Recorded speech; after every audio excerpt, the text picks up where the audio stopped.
नमस्कार साथियों, मैं लव रागी आप सभी का स्वागत करता हूं कॉटन एकेडमी के इस नए बैच के नए सेशंस में।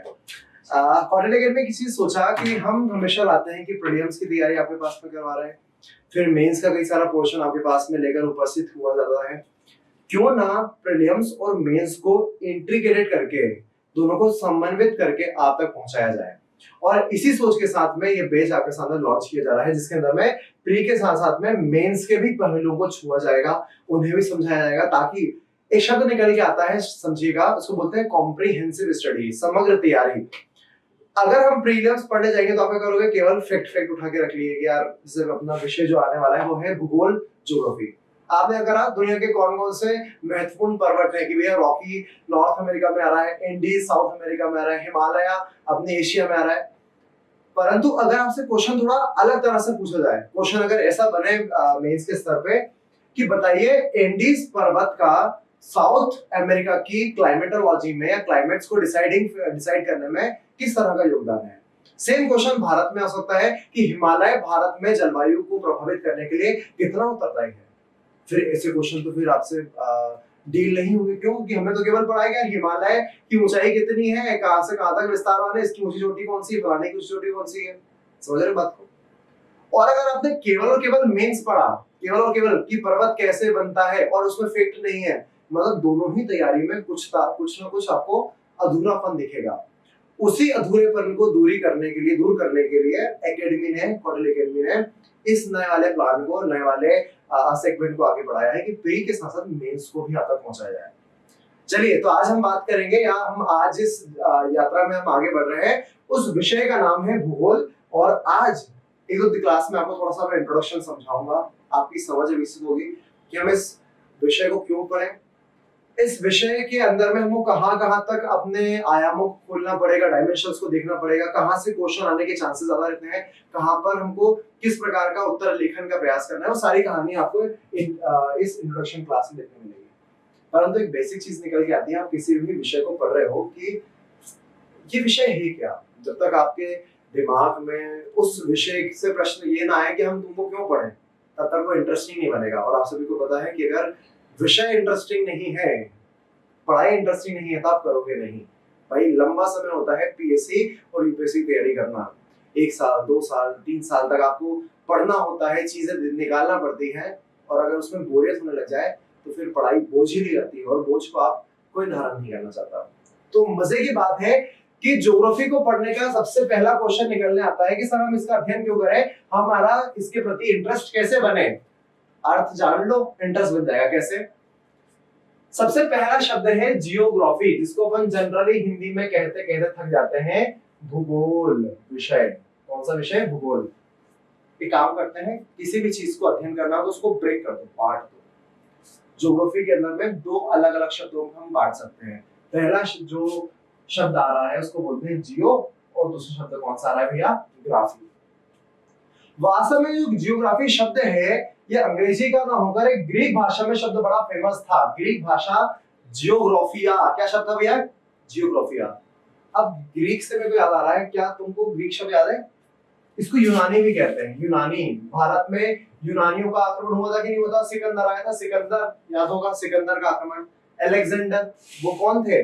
यूनान। आज वर्तमान में, चलो मेरे पास में मैपिंग है क्योंकि हम इस नए बैच में कहानी समझेंगे कि जो भी देश हमारे दिमाग में, जहन में आ रहा है, उसकी लोकेशन पढ़ना जरूरी है। ये यूपीएससी और पीएससी ने पैटर्न चेंज करा है। वो लोकेशन को बेस बना के क्वेश्चन पूछ रहा है, ये बात आपको मानना पड़ेगी। और हमको फिर लोकेशन, उसमें मेहनत लगती है, मैपिंग को याद रखने में मेहनत लगती है। और इस वाले पेज का फोकस होगा आपकी मैपिंग पर। तो ऐसा जरूरी कॉन्सेप्ट अगर आप समझना चाहते हैं और प्रीलिम्स और मेंस की तैयारी को बहुत शार्प करना चाहते हैं, तो कॉटन एकेडमी एक नया बैच आप सभी के लिए लेके आई है, जिसका नाम होगा मंजिल एमपीपीएससी स्पेशल ऑनलाइन बैच।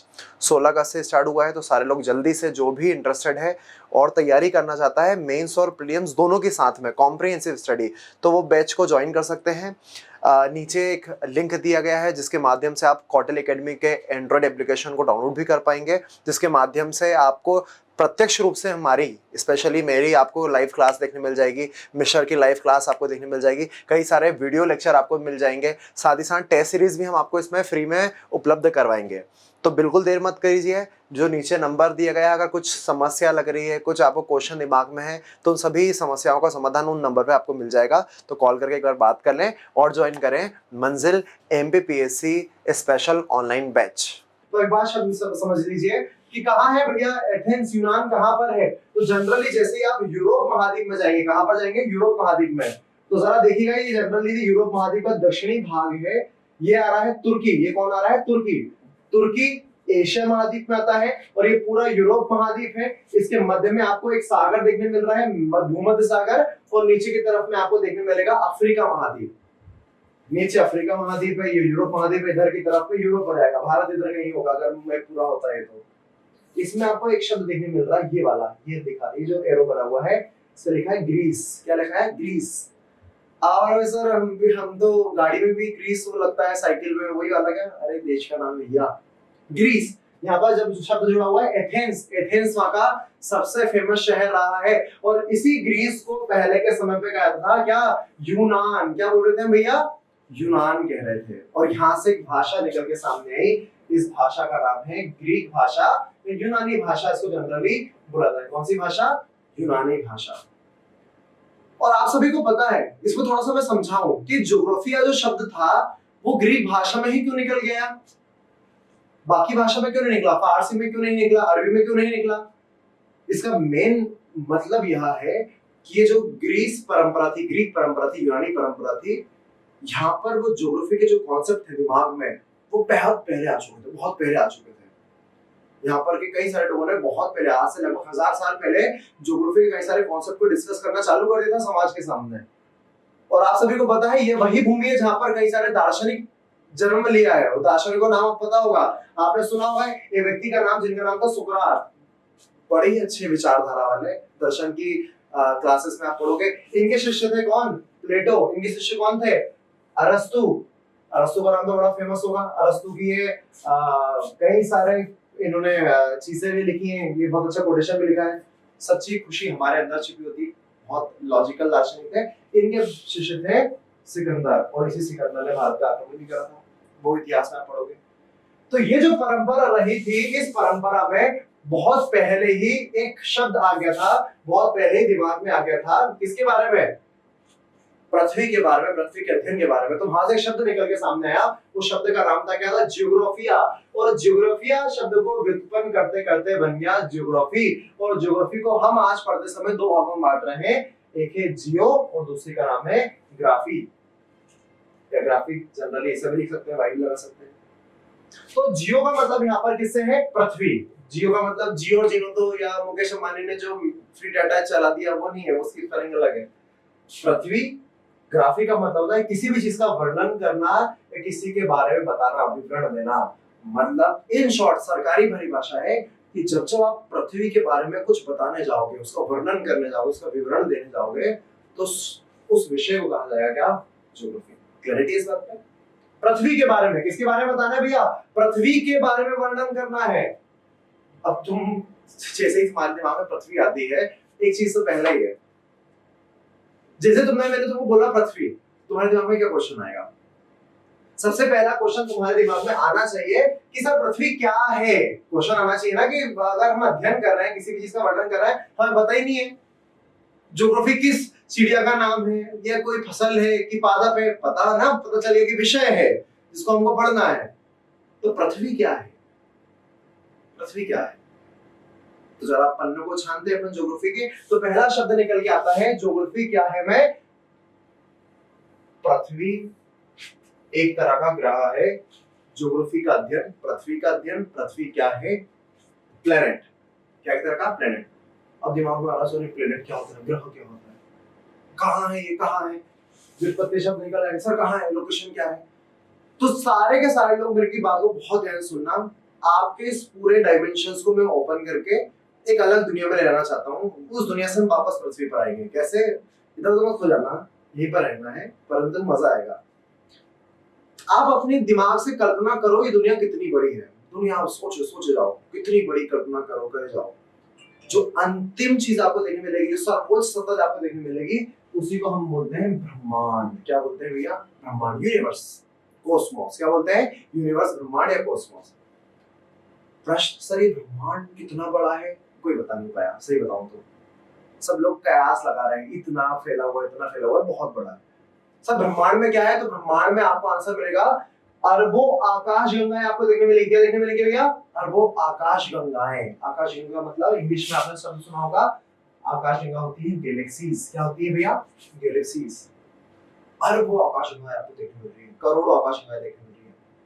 और ये आकाश गंगा, हर आकाश गंगा में आपको कम से कम क्या, लगभग अरबों तारे देखने मिलेंगे। क्या देखने मिलेंगे भैया? अरबों तारे, स्टार्स।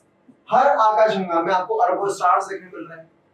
अब सोचो ब्रह्मांड कितना बड़ा, उसमें अरबों आकाशगंगा है। इनमें से अपनी आकाशगंगा जिसमें हम लोग रहते हैं, उस आकाशगंगा नाम मंदाकिनी। नाम सुना होगा आपने, या कई सारे शब्द आते हैं, आपने सुना होगा दुग्ध मेखला। क्या सुना होगा भैया? दुग्ध मेखला। इसको इंग्लिश में कहते हैं मिल्की वे। क्या बोलते हैं? मिल्की वे। इन करोड़ों आकाशगंगा में से हमारी आकाशगंगा है एक। हमारी मतलब क्या? जिसमें हमारा सूर्य पाया जा रहा है, हमारा तारा पाया जा रहा है, क्योंकि हर आकाशगंगा में अरबों तारे हैं।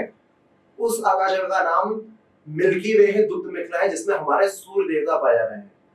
और तुमको पता ही है तारे का ग्रेविटेशन उसके आसपास में कई सारे आकाशीय पिंडों को आकर्षित करता है, और आकाशीय पिंड आसपास घूमने लग जाए तो बनता है एक मंडल, एक परिवार, और उसी परिवार को हम बोल रहे हैं सौर मंडल। क्या बोल रहे हैं भैया? सौर मंडल मतलब सूर्य का मंडल। सूर्य एक तारा है, उसने एक मंडल बनाया, उसने एक परिवार बनाया, जिसके आसपास कई सारे ग्रह, कई सारे उपग्रह, कई सारे क्षुद्र ग्रह, कई सारी आकाशीय पिंड हैं।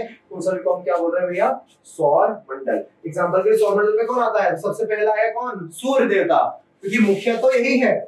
आपके घर में भी भैया जो कमा रहे हैं, पापा जी कमा रहे हैं, मम्मी जी कमा रही है, मुखिया हुई है, वही उनकी चलती है। और फिर देखो जो कमा रहा है उसके आसपास सब लोग घूमते हैं, पापा जी ये मोबाइल चाहिए, तो आसमान चक्कर लगा रहे। मुखिया कौन है? सूर्य।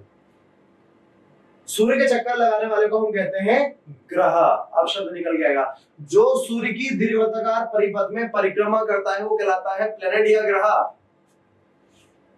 पृथ्वी परिक्रमा कर रही है सूर्य के, अर्थात जो हम बात करते हैं पृथ्वी क्या है, तो शब्द निकल के आता है पृथ्वी एक ग्रह है। मैं आशा कर रहा हूं आप समझ में आ गया होगा। जो प्रश्न आपके दिमाग में था कि पृथ्वी कहाँ सेगमेंट, कहाँ है उसकी लोकेशन, दिमाग में आ गया कि ब्रह्मांड में करोड़ों आकाशगंगा, उन आकाशगंगाओं में करोड़ों तारे, उनमें से एक तारा तुम्हारा सूर्य, सूर्य का मंडल, सूर्य के मंडल में कई सारे पिंड चक्कर लगा रहे हैं, उनमें से जो सूर्य की दीर्घवृत्ताकार परिपथ में चक्कर लगा रहा है उनमें से एक है अपनी पृथ्वी। पृथ्वी एक तरह का ग्रह है। क्लैरिटी है? पृथ्वी के अलावा कई सारे क्षुद्र ग्रह भी है तुम्हारे सौर मंडल में, कई सारे उपग्रह भी है। चंद्रमा पृथ्वी की परिक्रमा कर रहा है। क्षुद्र ग्रहों के बारे में बाद बताऊंगा मैं आपको। उल्का पिंड भी है। ये उल्का पिंड वही है जिसके नाम पे सब न्यूज़ चैनल वाले डराते हैं कि उल्का पिंड आ रहा है, दुनिया खत्म होने वाली है। 14 से वेट कर रहा हूँ, 2014 में 15 में सब दुनिया खत्म हो रही थी, आज तक तो नहीं हुई। तो शब्द था क्या है, कहाँ है और कब बनी। आज से लगभग, याद रखना इस पॉइंट को, आज से लगभग 4.6 मतलब आज से लगभग 450 करोड़ साल पहले पृथ्वी का निर्माण हुआ था। उससे पहले पृथ्वी नहीं थी और हमेशा रहेगी। इस बात की भी जिम्मेदारी नहीं है। जब हम ब्रह्मांड वाले टॉपिक में जाएंगे तो इस कहानी के बारे में बहुत आराम से चर्चा करेंगे। तो ये 3 क्वेश्चन पृथ्वी से जो संबंधित है वो निकल गया है। अब आपको थोड़ा समझने लगेगा। पृथ्वी का अध्ययन, विवरण करना, तो पृथ्वी क्या थी, क्लैरिटी आ गई आप सभी को। अब थोड़ा और कीन ऑब्जर्वेशन करते हैं, समझने का प्रयास करते हैं कि सर पृथ्वी का अध्ययन अगर इतना ही है कि ज्योग्राफी का मतलब केवल इतना ही है कि पृथ्वी का अध्ययन कर लो या विवरण कर लो या वर्णन कर लो, तो हम फिर 5 महीने 4 महीने काहे पढ़ते हैं इसको, 6 महीने क्यों पढ़ते हैं इस विषय को। एकेडमी, क्वार्टरली एकेडमी को आवश्यकता क्यों पड़ी मेरे द्वारा आप तक ये बात पहुंचाने की, विषय पहुंचाने की? बहुत आसान है? नहीं, इसके अंदर भी कई सारी गहनता है, कई सारी विधाएं, कई सारे आयाम है। वो आयाम कौन से हैं जरा देखिएगा। आपसे मैं पूछे पृथ्वी मतलब क्या, तो पृथ्वी के अंदर में, पृथ्वी वास्तव में मिलकर बने होते हैं 3-4 परिमंडलों से। किससे मिलकर बना होता है? 3-4 परिमंडलों से। जिनमें से एक सबसे महत्वपूर्ण मंडल आ रहा है, कौन सा मंडल? स्थल मंडल। दूसरा मंडल निकल के सामने आ रहा है, कौन सा मंडल? जल मंडल। और तीसरा मंडल निकल के आपके सामने आ रहा है, कौन सा मंडल? वायु मंडल। तो 3 मंडलों से मिलकर बनी पृथ्वी, स्थल मंडल, जल मंडल, वायुमंडल। मतलब इनडायरेक्टली स्थल मंडल का अध्ययन करना, पृथ्वी का अध्ययन करना हो गया, वर्णन करना हो गया, जल मंडल का विवरण देना, पृथ्वी का विवरण देना हो गया, वायुमंडल के बारे में जानना, ज्योग्राफी के बारे में जानना हो गया। समझ रहे हो बात को? थोड़ा सा लेवल बढ़ा। अब शब्द आता है सर स्थल मंडल, जल मंडल और वायुमंडल, ये क्या होते हैं? आराम से इनके सेगमेंट को अलग अलग चर्चा करना है हमें। अब एक काम करते हैं, थोड़ा सा बेसिकली जान लेते हैं। जब आपने नाम सुना हो ना पर्वत का, जब आपने नाम सुना हो पठार का, जब आपने नाम सुना हो मैदान का, ये सारे के सारी चीजें संबंध किससे? लिथोस्फीयर से, पृथ्वी के स्थल मंडल जिसमें हम लोग निवास कर रहे हैं, जिसमें मानव समुदाय मुख्य रूप से निवास करता है। कहां पर? मैदान में रह रहा होगा, पठार में रह रहा होगा। मैदान में मतलब क्या? बहुत सारे लोग रहते हैं। उत्तर का विशाल मैदान, गंगा का मैदान, सिंधु का मैदान, ब्रह्मपुत्र का मैदान। कोई आदमी अगर आपसे रिलेटिव अगर उत्तर प्रदेश में हो, बिहार में हो, तो उनसे पूछना कौन सी नदी के मैदान में हो आप सभी लोग, तो बोलेंगे गंगा नदी से हमारा खेल चल रहा है, पूरा काम उन्हीं से चल रहा है। इंदौर वाले से पूछोगे, मध्य प्रदेश के ये वाले क्षेत्र से पूछोगे तो बोलेगा मालवा का पठार। कौन सा पठार? मालवा का पठार में रहते हैं हम लोग। महाराष्ट्र की तरफ जाओगे तो बोलेगा दक्कन का पठार, झारखंड में जाओगे तो बोलेगा छोटा नागपुर का पठार। समझ रहे हो बात को? मतलब तो मैदान में रहोगे या पठार में रहोगे, या कुछ लोग कम मात्रा में कहां पर भी रहते हैं? पर्वतीय क्षेत्र में। उत्तराखंड केदारनाथ जाते हो दर्शन करने, कुछ लोग रह रहे हैं वहां पर भी। तो जहां पर मानव का मुख्य रूप से अधिवास है, उस अवधारणा, उस परिमंडल का नाम है स्थल मंडल, लिथोस्फीयर। जैसे पर्वत का एग्जांपल हिमालय आ गया तुम्हारे सामने, पठार का एग्जांपल तो मैंने बता दिया मालवा, मैदान की बात क्या की मैंने। मतलब इनडायरेक्टली सुना, शब्द को समझना, सिलेबस डिस्कशन की आवश्यकता नहीं पड़ती है। तो सर हम सिलेबस डिस्कस करेंगे, ये क्या मतलब बच्चों वाला काम है कि एक ही चीज पढ़ के उतार रहा है? सिलेबस को समझना पड़ेगा। जो लिखा है उसको बोल देना ही काफी नहीं है कि तुम्हारे सिलेबस में है, उसे क्या काम चलेगा? तो आप ही पढ़ लोगे ना। वो इंसाइट डेवलप करना, वो सोच डेवलप करना कि हम अपने आप समझ पाए कि एग्जाम हमसे क्या चाहता है, किसके बारे में पूछना चाहता है। तो वो पूछना चाह रहा है पर्वत के बारे में। पर्वत के बारे में क्या? पर्वत क्या होता है, पर्वत कैसे बनता है, पर्वत कितने प्रकार के होते हैं, कौन कौन सी जगह पर कौन कौन सा पर्वत है, ये सारे के सारी चीज तुमको कौन विषय में पढ़ना है? ज्योग्राफी में पढ़ना है। पठार क्या होता है, कैसे बना, कौन सा पठार कहां पर स्थित है, उनकी क्या विशेषता होती है, किसका अध्ययन करना होगा? इनडायरेक्टली ज्योग्राफी का अध्ययन करना, मतलब पृथ्वी का अध्ययन करना होगा, विवरण करना होगा, वर्णन करना होगा। फिर क्या? मैदानों के बारे में जानना, किस मैदान का निर्माण कैसे हुआ, क्या उपयोगिता है, कृषि वहां पर हो रही है कि सभ्यता बन रही है कि क्या बन रहा है। मिसिसिपी नदी के किनारे पर जो मैदान है वो कहानी, मिस्र के अंदर में जो नील नदी के द्वारा बनाया गया, या चाइना के अंदर में हांगो नदी, यांगसी नदी ने जो बनाया, इनकी भी अपनी अपनी उपयोगिता होंगी, इनके बारे में जानो। मतलब इसके बारे में जान रहे हो तुम, पृथ्वी के बारे में जान रहे हो, उसके बारे में विवरण दे रहे हो, वर्णन कर रहे हो, मतलब क्या कर रहे हो? इस विषय के अंतर्गत हो। स्थल मंडल का अध्ययन, ज्योग्राफी का वर्णन विवरण करना है। कहानी है। फिर दूसरा परिमंडल है जल मंडल। कौन सा मंडल? जल मंडल, हाइड्रोस्फीयर। कौन सा फेयर? हाइड्रोस्फीयर। हाइड्रोस्फीयर मतलब क्या? जनरली जल मंडल की जब भी बात आती है तो पानी की जो सबसे बड़ी जल राशि है जो हम सभी जानते हैं, उसका नाम है महासागर। कौन है? महासागर। अब तो आपको 5 महासागर हैं, मैं भी बताऊंगा तुमको। प्रशांत महासागर सबसे बड़ा, अटलांटिक महासागर, आर्कटिक महासागर, हिंद, इंडिया के पास में हिंद महासागर, दक्षिण में नया नवेली दुल्हन बन के आ गया दक्षिणी महासागर, इसको अंटार्कटिक महासागर की संज्ञा भी दी जा रही है। अधिकांश पोर्शन तुम्हारी पृथ्वी का लगभग 71% इलाका पृथ्वी पर पानी वाला है, जलमंडल, समुद्र वाला इलाका है। इसी कारण पृथ्वी को नीला ग्रह भी कहते हैं, ये पॉइंट भी याद रखिएगा। पृथ्वी को नीले ग्रह के रूप में संज्ञा दी जाती है। नीला क्यों कहा जाता है? क्योंकि इसके कपड़े पे क्या नील डाल दी थी कि मम्मी ने इसकी? नहीं, पानी है ज्यादा मात्रा में, 71% पानी भरा हुआ है, इसलिए नीला ग्रह, नीले ग्रह के रूप में जाना जा रहा है। बाकी बचा क्या? स्थल मंडल, आपको पता ही 29% के रूप में महाद्वीपों की अवस्थिति देखने मिल रही है। अब बात है कि समुद्र, नदियां, झील, इनके बारे में अध्ययन करना ही जल मंडल का अध्ययन है। और जल मंडल किसका भाग है? पृथ्वी का भाग है। पृथ्वी का भाग स्थल मंडल था, पृथ्वी पर ही जल मंडल पाया रहा है। अध्ययन कर लो, ओवरऑल किसका अध्ययन हो जाएगा? पृथ्वी का अध्ययन हो जाएगा। सेम लास्ट शब्द में निकल के आ रहा है वायुमंडल। कौन सा मंडल? वायुमंडल। वायुमंडल मतलब क्या होता है? वायुमंडल को जनरली जान सकते हो तुम गैसों के समूह के बारे में। किसके बारे में? गैसें। वायुमंडल वो जहां पर अधिक मेनली गैसें पाई जाए, केवल गैसें नहीं होती है। बाद में बताऊंगा जब मैं आपको एटमॉस्फेयर पढ़ाऊंगा, तो एटमॉस्फेयर कंटेन्स गैसेस भी होता है, उसमें वाटर वेपर भी होता है, डस्ट पार्टिकल्स भी होते हैं और कई सारी चीजें होती हैं, परंतु मेन सबसे अगर किसी चीज को एक को चुनना है तो आप चुनोगे किसको? गैसें। एक गैस नहीं है। सांस अंदर सांस बाहर में केवल एक गैस अंदर नहीं, आसपास नहीं आ रही है। आपने नाम सुना हो केवल ऑक्सीजन का, ऑक्सीजन ऑक्सीजन ऑक्सीजन, परंतु नहीं, सर्वाधिक मात्रा में पाई जा रही है कौन? नाइट्रोजन। कितना? 78% मात्रा में। ऑक्सीजन से भी ज्यादा है तुम्हारी। ऑक्सीजन कितनी है? ऑक्सीजन 21%। और एक और जिसको हमने बड़ा बदनाम करके रखा है, CO2, कार्बन डाइऑक्साइड। अरे बदनाम है, बहुत बदनाम गैस है। इतना बदनाम करके रखा है कि दुनियादारी इसे नफरत हो गई लोगों को। कह रहा है कि ग्रीन हाउस गैस के रूप में CO2 सबसे जिम्मेदार है दुनिया में जो जलवायु परिवर्तन हो रहा है। वो अगर उसके लिए दुश्मन माना जाए तो किसको माना जाएगा? CO2 को माना जाएगा, दुनिया बोल रही है। परंतु आप सभी को पता है हर चीज का पॉजिटिव और नेगेटिव एस्पेक्ट होता है, अच्छाई और बुराई। अभी असुर में वेब सीरीज आई है, उसमें बता रहा है क्या तुम्हारे अंदर में देवता भी है और असुर भी है, दोनों ही तुम्हारे अंदर में। तुमको क्या निकालना है वो तुम्हारी जिम्मेदारी है। CO2 का नेगेटिव तो सबने बता दिया, ग्लोबल वार्मिंग बढ़ रही है, और तो पॉजिटिव एस्पेक्ट भी है। अगर ये नहीं होती तो तुमने क्या शब्द सुना होगा? फोटोसिंथेसिस का सुना होगा कि नहीं सुना होगा? प्रकाश संश्लेषण सुना? प्रकाश संश्लेषण पौधे करते हैं। क्या करते पौधे?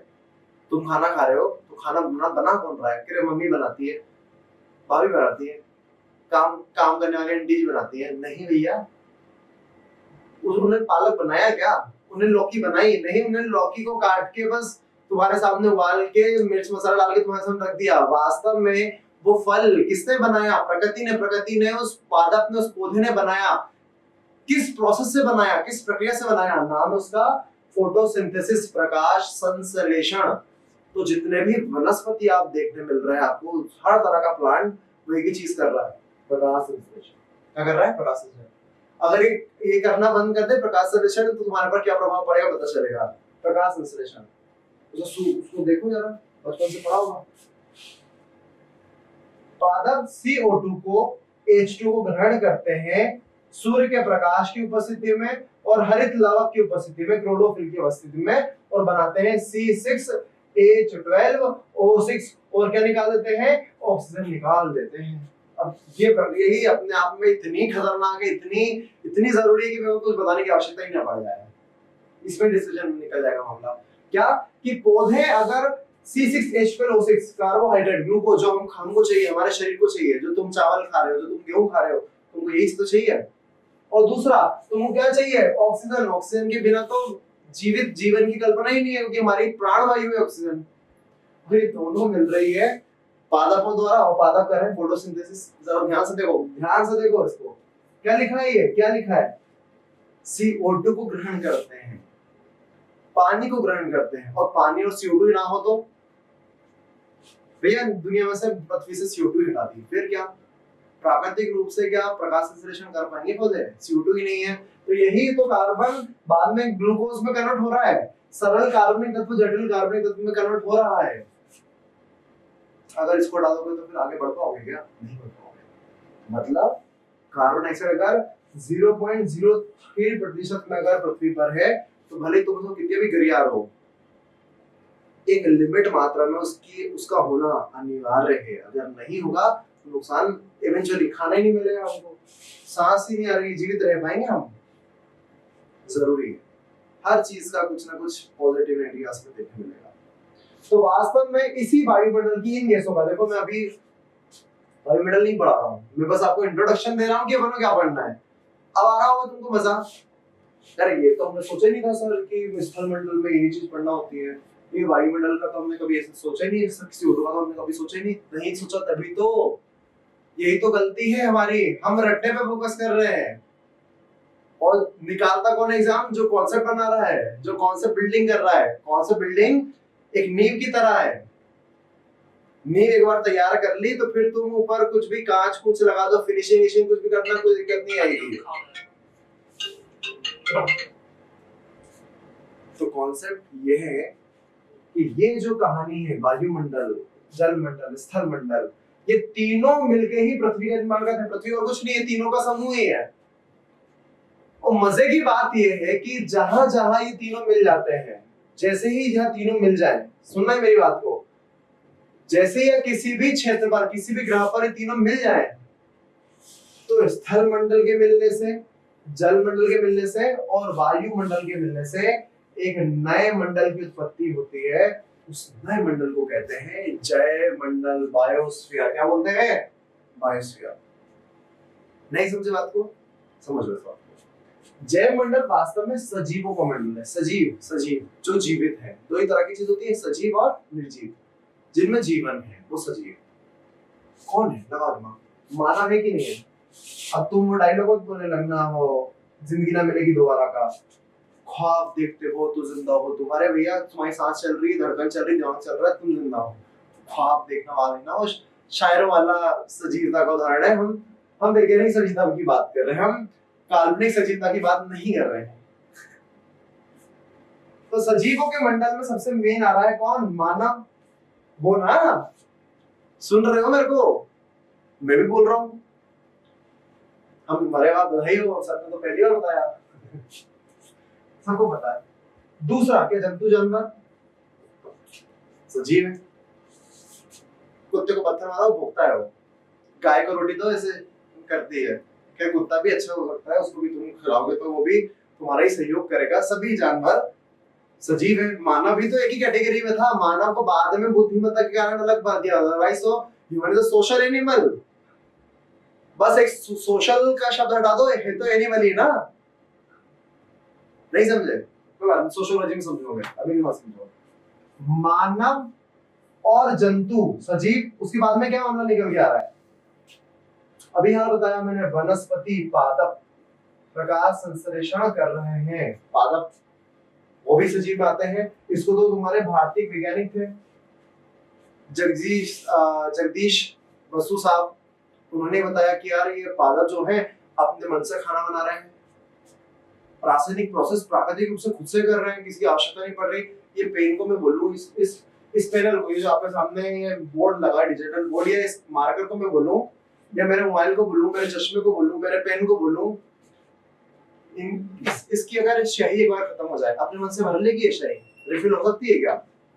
कि नहीं, आज मैं इसकी रिफिल खत्म करके आता हूँ, कि ये तो चल ही नहीं रहा ना, ये तो वो है। अगर व्हाइट बोर्ड पर लगाया जाए तो इसके अंदर में स्याही डलती है। क्या इंक अपने आप रिफिल कर लेगी? इंक इसका भोजन है, इसका पेट उसी से भराएगा? नहीं कर पाएगी, क्योंकि ये निर्जीव है।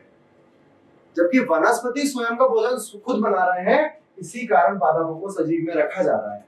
और अतिरिक्त जानकारी के लिए संपर्क करें वनस्पति उद्यान, वनस्पति शास्त्र वालों से, वो बताएंगे तुमको कि सारा सूरजमुखी सूरज की तरफ मुख कर रहा है, छुई मुई का पौधा। खैर अपना वो विषय नहीं, तो मैं उसमें नहीं जा रहा हूँ।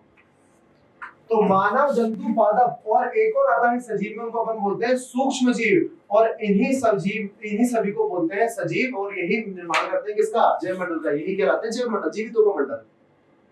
परंतु मैं फिर वहीं पर आता हूँ बात को, कि अगर स्थल मंडल, जल मंडल, वायुमंडल तीनों होंगे तभी इसका निर्माण होगा जैव मंडल का, नहीं तो नहीं होगा।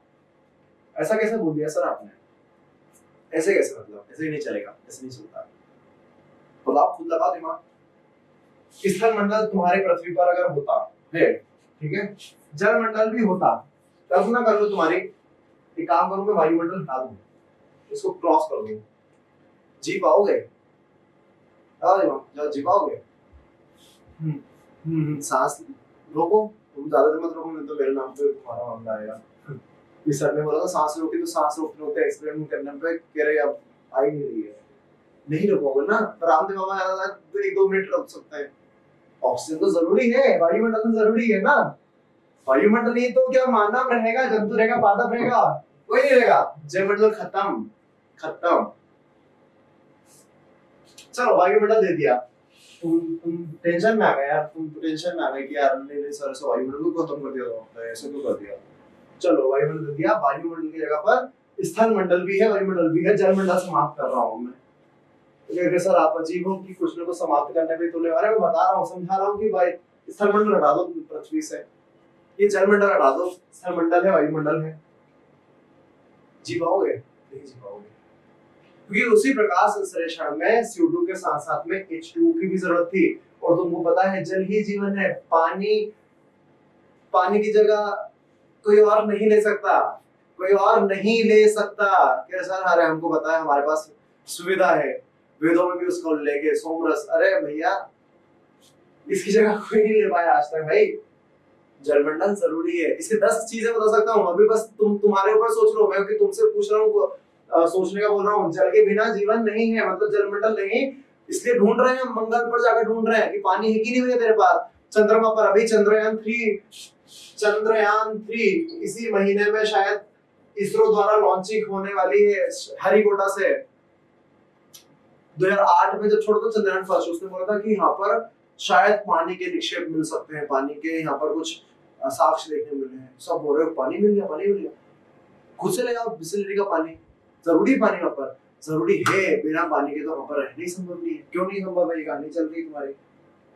जैव मंडल के लिए जलमंडल जरूरी है।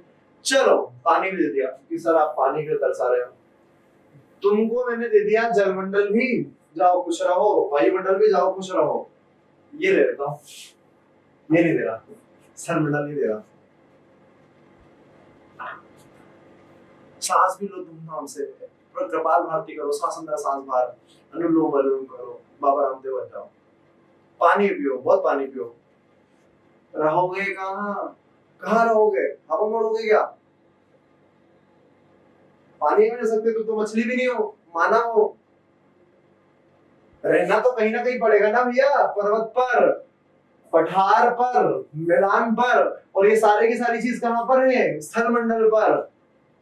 मतलब अच्छा एग्जाम्पल के लिए मैं तुमको बोलूं, बृहस्पति पे चले आओ, बृहस्पति पे जीवन संभव है तुम्हारा? बृहस्पति पे तो भैया बहुत सारी गैसेस भी हैं, ज्यादा ही है। जल के तो खैर साक्ष्य कितने पता चले नहीं पता चले, उसका कोई अभी तक एग्जैक्ट प्रूफ नहीं है। परंतु वहां पर बृहस्पति पे जाओगे, ये बृहस्पति, शनि, अरुण, वरुण, जो आगे आने वाले 4 ग्रह हैं, कल वाली क्लास में बताऊंगा सब कैसे ग्रह हैं, गैसी ग्रह हैं। वहां पर स्थल मंडल नहीं है। और अगर स्थल मंडल अगर नहीं होगा, नहीं पाओगे, रह नहीं पाओगे, तो जीवन संभव ही नहीं है। तुम ही जीवित नहीं हो तो क्या जैव मंडल बन पाएगा? क्या नहीं बन पाएगा। मतलब जैव मंडल के अनिवार्य है स्थल मंडल, जल मंडल और वायुमंडल, तीनों का सम्मिश्रित होना। और तीनों जब प्रोसेस करते हैं, प्रक्रिया करते हैं, एक दूसरे को इंटरलिंक अगर साबित तीनों चीज का होगा, तभी वहां पर जीवन की शुरुआत होगी, बनेगा जैव मंडल। तो वास्तव में ज्योग्राफी बड़ा वास्ट है, जिसको हम सरकारी परिभाषा में पृथ्वी का वर्णन है, पृथ्वी का विवरण है, इससे कहीं ज्यादा। क्या? स्थल मंडल, जल मंडल, वायुमंडल और साथ ही साथ जैव मंडल का अध्ययन करना। इन्वायरमेंट का भी कॉन्सेप्ट यहीं पर आ गया। इन्वायरमेंट की कहानी एक बार समझ लो। इन सभी मंडलों, चारों मंडलों का अध्ययन करना ही इवेंचुअली ज्योग्राफी कहलाता है, पृथ्वी का वर्णन या विवरण कहलाता है। क्लैरिटी इस बात पे? तो आज की कक्षा में पहले तो क्वेश्चन क्लियर हुआ, पृथ्वी क्या है, कहाँ है, कैसे बनी बारे में बताऊंगा आपको मैं। कैसे बनी, कब बनी बता चुका हूँ, कैसे बनी उसके पीछे जब हमारे पास जियोमॉर्फोलॉजी वाला सेगमेंट आएगा, पृथ्वी की उत्पत्ति, तो उसमें द्वैत सिद्धांत, अद्वैत सिद्धांत, वो सारी कहानी आएगी। तो एक यक्ष प्रश्न ये निकल के सामने आता है, कि सौर मंडल में पृथ्वी की पोजीशन क्या है। ये जो पृथ्वी घूम रही है, इसके बारे में भी जानेंगे हम लोग कि पृथ्वी का क्या घूर्णन होता है, परिक्रमण क्या होता है, कितने प्रकार की पृथ्वी गति करती है, उसके प्रभाव क्या होते हैं, सब आराम से चर्चा करेंगे। परंतु एक काम करते हैं अपन कि अपन सौर मंडल में ही क्यों ना चलें। सौर मंडल में जाकर पृथ्वी की स्थिति के बारे में जाना जाएगा, और जाना जाएगा कि यार सूर्य का और बाकी पिंडों का, आकाशीय पिंडों का क्या वहां पर लॉजिक निकल के आ रहा है। देखिए एक बहुत अच्छा आपके सामने पूरा मैप है आपके सौर मंडल का, जिसमें सबसे चमकीला वाला प्रथम पायदान पे है, मैंने अभी बताया, सूर्य आपके परिवार का मतलब हमारे परिवार का सौर मंडल का मुखिया सूर्य देवता। इसके आसपास वर्तमान में कितने ग्रह चक्कर लगा रहे हैं? 8 ग्रह। एक प्लूटो भी है, परंतु प्लूटो को मैं ग्रह नहीं मान रहा हूं, ठीक है। वास्तव में वर्तमान में ग्रहों की संख्या कितनी मानी गई है? 8 ग्रह माने गए हैं। ऐसा क्यों, बताता हूं मैं इसको भी। एक काम कर, तो पहले इसको चर्चा कर ही लेते हैं, फिर आपको कहानी भी थोड़ा अच्छे समझ जाएगी। एक बात निकल के आई, एक संस्थान था जिसका नाम था IAU। क्या नाम था भैया?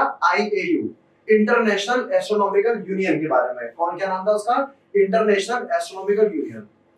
अब बहुत सारे लोगों ने उससे क्वेश्चन पूछा कि यार पृथ्वी ग्रह है हम मानते हैं, परंतु इसे किसी को भी ग्रह की संज्ञा दे देंगे क्या?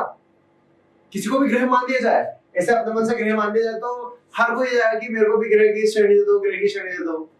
कुछ ना कुछ तो परिभाषा होगी ना, कुछ ना कुछ तो आयाम में विस्तार होगा ग्रह को मानने का या उपग्रह को मानने का।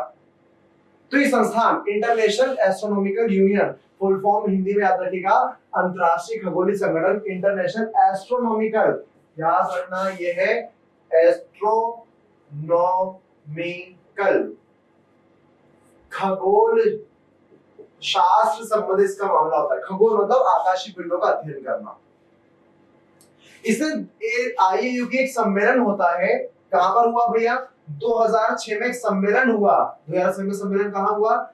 एक देश जिसका नाम है चेक गणराज्य। किसका नाम है भैया? चेक गणराज्य। चेक गणराज्य की राजधानी है प्राग, और ये सारा का सारा मामला है यूरोप में। ये देश कहां पर है? यूरोप में। इसी संस्थान का 2006 में एक सम्मेलन होता है, और इस सम्मेलन में उन्होंने कहा कि हमें आज घोषित करना है ग्रह की परिभाषा। क्या घोषित करना है? ग्रह किसको कहा जाए, किसको नहीं कहा जाए, हम ग्रह को परिभाषित करेंगे। अब ग्रह को परिभाषित करने में इन्होंने 3 चीजों की क्वालिटी बताई। कहा कि 3 विशेषता जिसके अंदर में भी होगी उसको हम ग्रह मान लेंगे। वो 3 चीजें क्या है, उससे पहले काम करते हैं, थोड़ा सा आयु के बारे में जान लेते हैं कि क्या है। तो अंतरराष्ट्रीय जो खगोलीय संघ है, इसकी स्थापना 1919 में हुई थी, 1919 में हुई थी। कहां पर है मामला? इसका सचिवालय कहां पर है? तो पेरिस। पेरिस कहां पर आ रहा है भैया? फ्रांस की राजधानी है, और यहाँ फ्रांस यूरोप का बहुत प्रसिद्ध देश है। तुमने सुना होगा नेपोलियन का नाम, नेपोलियन फ्रांस का ही नेपोलियन था। तो आईएयू की स्थापना 1919 में हुई, और इसका जो मुख्यालय है वर्तमान में कहां पर है भैया? पेरिस में है, फ्रांस में। कई सारे खगोलविदों का संगठन है, मतलब समझदार लोग जो जानकार हैं पृथ्वी के बारे में, बड़े बड़े आकाशीय पिंडों के बारे में, सब बैठते हैं और हर चीज का अनुसंधान करते हैं, अध्ययन करते हैं, जो कि अंतरराष्ट्रीय स्तर पर जरूरी है, वो बढ़ावा देते हैं। कायदे की बात है कि हर 3 साल में इसमें एक बार सभा होना चाहिए। इस पॉइंट को याद रख लेना, भूल जाओ तो चलेगा। क्या याद रखना जरूरी है? संस्थान का नाम, इसका कब उत्पत्ति हुई, कहां पर इसका हेडक्वार्टर है, और तो सम्मेलन हुआ 2006 में। ये सब बातें जरूरी है। और 2006 में जब सम्मेलन हुआ तो इसने एक परिभाषा दी कि हम 3 बिंदुओं को आधार बनाएंगे, जिन भी पिंड में 3 बिंदु होंगे उनको ग्रह माना जाए, बाकी को ग्रह की श्रेणी से हटा दिया जाए। 3 बिंदु कौन से हैं? पहला बिंदु, कोई भी पिंड जो सूर्य की परिक्रमा करे। क्या करे? सूर्य की परिक्रमा करे। किस परिपथ में? दीर्घवृत्ताकार परिपथ में। किस परिपथ में? दीर्घवृत्ताकार परिपथ में सूर्य की परिक्रमा करने वाले को हम क्या बोल देंगे भैया? ग्रह बोल देंगे। किसी की परिभाषा डिजाइन हो रही है ग्रह, प्लैनेट की। पहला पॉइंट। दूसरा पॉइंट कि कोई भी ग्रह जिसका आकार क्या होना चाहिए? गोलाकार होना चाहिए, और उसका स्वयं का अच्छा खासा द्रव्यमान होना चाहिए। तो ये पॉइंट तो बहुत नॉर्मल है। इस परिभाषा को भी 9 ग्रह ने पूर्ण कर लिया। कौन कौन सा मामला? इसमें प्लूटो भी शामिल है, जो भी मैंने फोटो दिखाया था ना, बुध, शुक्र, पृथ्वी, मंगल, बृहस्पति, शनि, अरुण, वरुण, लास्ट में यम, प्लूटो, सबने पार कर लिया। पर जो थर्ड परिभाषा निकाली गई, इसमें एक बंदा फंस गया, एक ग्रह फंस गया। क्या थी? कि भैया हर ग्रह का अपना परिपथ होना चाहिए, अलग अपनी परिपथ या अपनी कक्षा होना चाहिए। कक्षा मतलब जिसमें वो घूम रहा है, कक्षा मतलब जो मार्ग तय कर रहा है, किसी और के मार्ग में हस्तक्षेप ना किया जाए, किसी और के मार्ग में इन शॉर्ट टांग ना अड़ाई जाए। अपने काम से मतलब रखो, अपने रास्ता बनाओ, किसी दूसरे रास्ते ना चलो। तो ये वाली परिभाषा बड़ी खतरनाक थी, क्योंकि ये वाली परिभाषा पूरी नहीं कर पाया कौन? प्लूटो। कौन नहीं कर पाया पूरी? यम या प्लूटो। क्योंकि ये जो यम और प्लूटो है, मतलब दोनों ही नाम है किसके ही हैं, ये इसके पास का पड़ोसी का ग्रह है, इसको अपन बोलते हैं वरुण। उसी कक्षा में बड़ा इंटरफेयर कर रहा है। तो इंटरफेयर कर रहा तो गलत हो गया, तो अब तेरे को आज से ग्रह नहीं घोषित करेंगे। तो 2006 में जो सम्मेलन हुआ, कब हुआ? 2006 में। उसमें ग्रह की परिभाषा बताई गई 3, और इसी परिभाषा के माध्यम से प्लूटो को वरुण की कक्षा को वो हासिल कर था, इसलिए ग्रह की श्रेणी से हटा दिया गया। तो वर्तमान में 8 ग्रह बचे, 9 ग्रह नहीं बचे। और ये जो प्लूटो था इसको तब से माना जाने लग गया कि ये ग्रह नहीं है, ये कैसा ग्रह है? मात्र बोना ग्रह है। कैसा ग्रह है भैया? बोना ग्रह। बोना ग्रह मतलब क्या? कुछ परिभाषा पूरी हो रही है, कुछ अधिकांश परिभाषा पूरी नहीं हो रही है, तो बोना ग्रह की श्रेणी में इसको रखा जाने लगा। तो वर्तमान में 8 ग्रह हैं। वो 8 ग्रह कौन कौन से हैं उसके बारे में हमने अभी कहा था कि अपन जानते हैं, जानेंगे उनके बारे में। जरा वापस आ जाता है उस स्लाइड पे जिसमें अपने पास में सारे एक इंटरवल के रूप में क्रमिक रूप से आपको वो सारा चित्र के माध्यम से ग्रहों की श्रेणी देखने मिल रही थी। पहला तो सूर्य। सबसे पास का ग्रह कौन सा? देखो ध्यान से, छोटा सा देखने मिलेगा, मरकरी। इसको हिंदी में कहते हैं बुध। क्या बोलते हैं भैया? बुध। उसके बाद में आपके पास में शुक्र। कौन है? शुक्र। 3rd नंबर पे अपनी आ रही पृथ्वी माता, अर्थ। उसके बाद में कौन आ रहा है? मंगल। सबका मंगल हो। उसके बाद में कौन आ रहा है? देवताओं के गुरु। क्या नाम था उनका? बृहस्पति, जुपिटर। बृहस्पति, जुपिटर। फिर कौन आ रहा है? शनिदेव। अरे इनके कारण बड़ा एक चैनल नाटक चला था शनिदेव करके, और उसने इतना धूम मचाया था कि आदमी को लगे गलत करते समय शनिदेव देख रहा है। अच्छी बात है। ये होता है कि समाज को चलाने के लिए कभी कभी भय का सहारा लेना पड़ता है, तो शनिदेव समाज को चलाने के भय कारक हैं, जनरली से माना जाता है। फिर 2 भाई हैं, एक है यूरेनस, दूसरा है नेपच्यून। हिंदी में बोलते हैं इसको अरुण, उसको बोलते हैं वरुण। और यही वरुण है जिसकी कक्षा काट रहा था कौन? ये प्लूटो या यम। देखो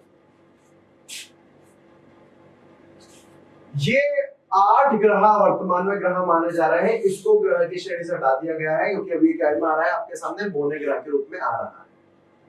एक थोड़ा सा इंटरवल आप देख लो, समझ लो कि जो स्टार्टिंग के 4 ग्रह हैं, स्टार्टिंग के 4 ग्रह का मतलब कौन है? बुध, शुक्र, पृथ्वी, मंगल। इनको आंतरिक ग्रह कहते हैं। क्या बोलते हैं? आंतरिक ग्रह।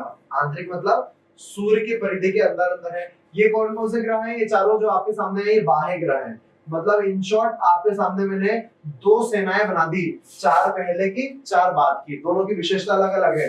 आंतरिक ग्रह मतलब अंदर की तरफ है 4, बाहर की तरफ बृहस्पति, शनि, अरुण, वरुण बाह्य ग्रह है। अच्छा, इन्हीं आंतरिक ग्रहों को पार्थिव ग्रह कहा जाता है। क्या बोलते हैं? पार्थिव ग्रह। ये पृथ्वी के समान दिखते हैं, पृथ्वी के समान। कंपैरेटिवली इनका आकार कम होगा, घनत्व अधिक होगा। ये चट्टानों से मिलकर बने होंगे, तो इनको क्या बोल रहे हैं अपन? पार्थिव ग्रह।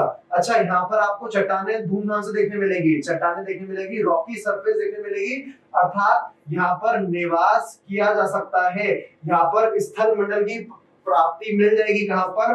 बुध पर, शुक्र पर, पृथ्वी पर तो है ही है, मंगल पर। यहाँ पर तुम रह सकते हो क्योंकि यहाँ पर जो सरफेस है वो रॉकी सरफेस, चट्टान की सरफेस है। तो सर के यहाँ पर नहीं है क्या? हाँ नहीं है भैया।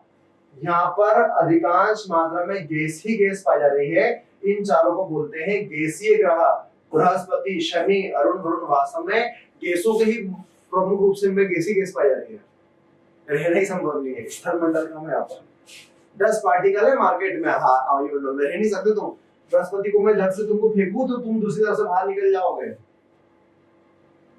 वास्तव में वहां पर कोई जगह नहीं है। गैसी गैसों का आवरण, बादलों का आक्रमण है, और इतने मात्रा में तूफान आते हैं, इतने मात्रा में थंडरस्टॉर्म, वर्षा, बिजली गिरती है बृहस्पति पे कि पृथ्वी का तो परसेंटेज में कुछ नहीं हो रहा पृथ्वी पे।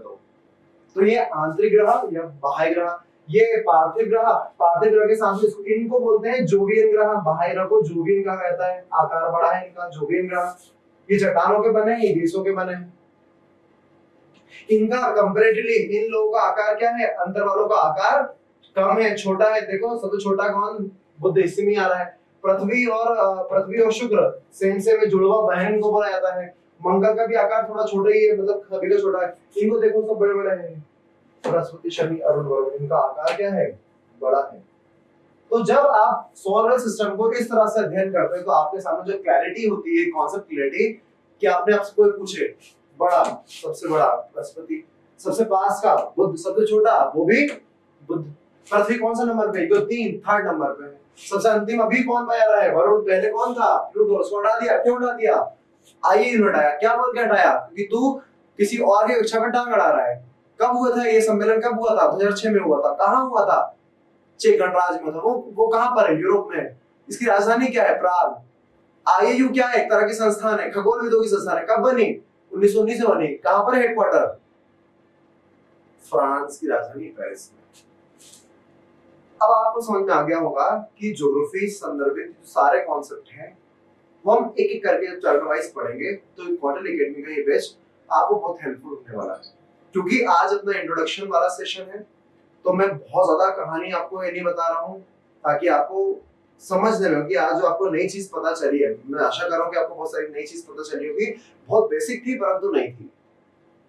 अब इस पैटर्न को हार मान के हम लोग को पहले वर्ल्ड ज्योग्राफी का फिजिकल पोर्शन कवर करना है, फिर हम इंडिया में जाएंगे, फिर हम मैपिंग वाला पोर्शन पढ़ेंगे। तो अपनी पूरी क्लासेस को 3 भागों में बांट दो।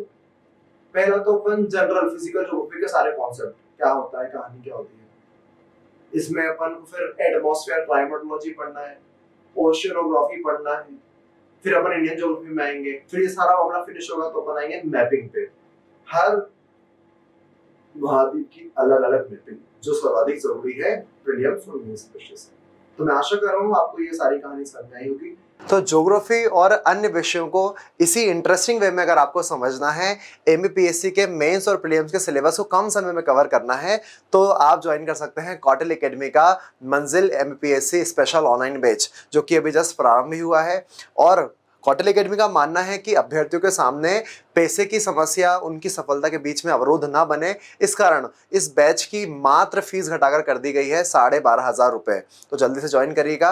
नीचे डिस्क्रिप्शन में इसकी लिंक दी गई है, तो क्वार्टरली एकेडमी के एंड्रॉइड एप्लीकेशन को आप डाउनलोड कर सकते हैं। नीचे एक नंबर दिया गया है, अगर आपको कुछ प्रश्न आपके दिमाग में आ रहे हैं तो कॉल करके बात करें, उसमें आपके प्रश्नों का समाधान हो जाएगा। परंतु मैं फिर बोलता हूँ, देरी मत करिएगा। आपको सफलता तक पहुंचाने के लिए ये बैच आपको बहुत ज़्यादा मात्रा में फ़ायदा करने वाला है, सही मार्गदर्शन देने वाला है। तो जल्दी से ज्वाइन करिएगा एमपीपीएससी का मंजिल स्पेशल ऑनलाइन बैच। धन्यवाद।